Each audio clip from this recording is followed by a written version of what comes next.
Et donc salut à tous, on se retrouve pour un nouveau tuto sur Tuto GoPro. Donc comme vous le savez, la GoPro Hero 4 va sortir le 5 octobre. Elle a été annoncée hier, donc le 29 septembre. Aujourd'hui on est le 30, je vous fais la vidéo aujourd'hui parce que je n'ai pas cours, c'est d'alerte rouge, c'est génial parce que j'habite dans l'Hérault, oui.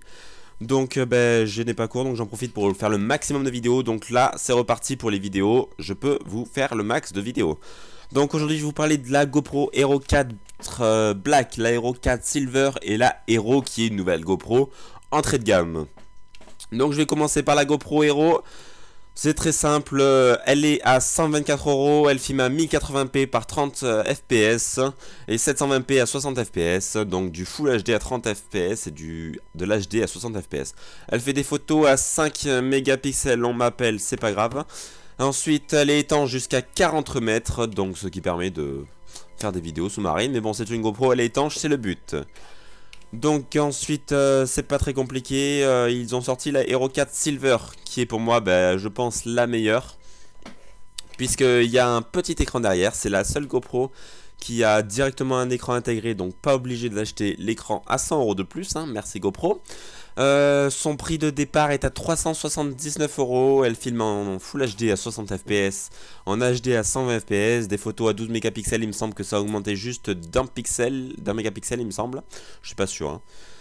Ensuite donc étanche jusqu'à 40 mètres comme d'habitude, pas de grands changements mis à part l'écran, enfin c'est un truc de fou, ça je vais adorer, donc je pense que je vais m'acheter celle-ci parce que c'est un bonheur d'avoir un écran, de pouvoir voir ce qu'on filme, parce que le cadrage c'est pas tout, on n'a pas tout le temps son téléphone sur soi pour pouvoir cadrer ce qu'on filme. Donc comme vous le voyez, donc il y a le petit écran derrière qui est directement intégré. Enfin c'est le top, pour moi on pourrait avoir des super rendus et pas avoir des mauvais cadrages. Ensuite, la vidéo pour la nuit a été améliorée. On pourra marquer nos moments de la vidéo en appuyant sur un seul bouton de la GoPro pour qu'on puisse retrouver le moment où on a fait une belle action, par exemple en ski, ou si vous tombez, ou en moto, vous faites un joli saut, enfin des trucs du genre. Donc ensuite le son a été amélioré, bon dans le boîtier étanche on s'en fout un peu parce que personnellement on n'entend rien, le bruit est dégueulasse, mais on s'en fout, on veut juste de la vidéo. Ensuite donc la GoPro Hero 4 Black, elle est à un prix de départ de 479 €. Elle filme en 4K, et oui ça y est, le 4K à 30 fps c'est arrivé, hein, c'est plus du 2,7K maintenant, et du 2,7K à 50 fps, et de Full HD à 120 fps, 12 mégapixels pour la photo comme d'habitude. Donc personnellement je suis déçu, s'il y aurait eu l'écran ça aurait été le mieux, mais ils ont pas mis d'écran sur celle-là, ils l'ont mis que sur la Silver, je comprends pas pourquoi, mais bon. On va pas chercher à comprendre, hein. Donc comme sur l'autre, la GoPro Silver, hein, les mêmes améliorations, à part la qualité qui a été augmentée et le prix de 100 € quoi, comme d'habitude. Ils disent qu'elle est 2 fois plus performante, je les crois. Mais bon, niveau batterie, personnellement, je suis encore sceptique parce que ils ont rien changé, c'est un peu dommage. C'est un peu le point faible de la GoPro qui dure même pas 2 heures de batterie. Bon, sur la Silver, je me demande combien elle va durer puisqu'il y a l'écran qui est intégré, même s'il me semble que quand on filme, on peut désactiver, par exemple, on peut l'avoir que avant de filmer, et quand on filme, ça peut s'arrêter, enfin des trucs bizarres.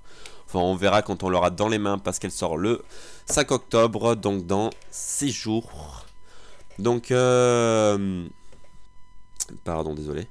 Comme vous pouvez le voir, le design de cette GoPro, c'est celui-ci, donc vous pouvez le voir, donc là il y a deux boutons, il me semble que celui-là c'est comme le bleu de la Wi-Fi et le rouge quand ça filme, donc là c'est la 4 Black parce qu'on peut voir qu'elle filme en 4K. Le boîtier ressemble un peu à celui de la 3 Plus. Et voilà, là c'est la Silver de dos. Donc comme vous pouvez le voir, ça c'est, il y a l'écran qui est directement intégré. Ça fait exactement la même taille qu'une GoPro 3 Plus sans écran, c'est vraiment le top. La batterie maintenant elle se met par dessous vu qu'il y a l'écran par dessous, donc c'est comme sur les appareils photo réflexe, je sais pas si vous en avez un, mais on enlève la batterie par dessous, donc là ça va être exactement pareil. Il me semble que quand elle sera dans le boîtier étanche on ne pourra pas toucher l'écran. Attention à un message. Et donc ensuite là c'est la 4, la Silver, mais le 4 est en noir, j'ai pas compris pourquoi, mais bon. On peut le voir parce que c'est en 1080. Ah non, même pas, c'est à 60. Ah si, si, à 60. Ça, c'est la Silver. Donc, qui est connecté en Wi-Fi, mais il n'y a pas le bouton bleu, je ne sais pas pourquoi. Et donc là c'est la Hero tout court, l'entrée de gamme pardon, avec un boîtier qu'on pourra reconnaître par rapport à son boîtier. Oh là, j'ai reçu mon colis, ça y est. Par rapport à son boîtier gris. Et donc voilà, vous pouvez voir à peu près le packaging de cette GoPro Hero 4 Silver. C'est exactement les mêmes que tous, hein. Honnêtement, il n'y a rien qu'à changer. Même je pense que pour les accessoires, par exemple pour le frame, vous pourrez utiliser le même que pour l'autre. Vous n'aurez pas besoin de changer vos accessoires, ça sera exactement pareil. Sur ce, moi je vous dis à la prochaine pour une nouvelle vidéo. Je vous dis bye tout le monde et ciao, à plus.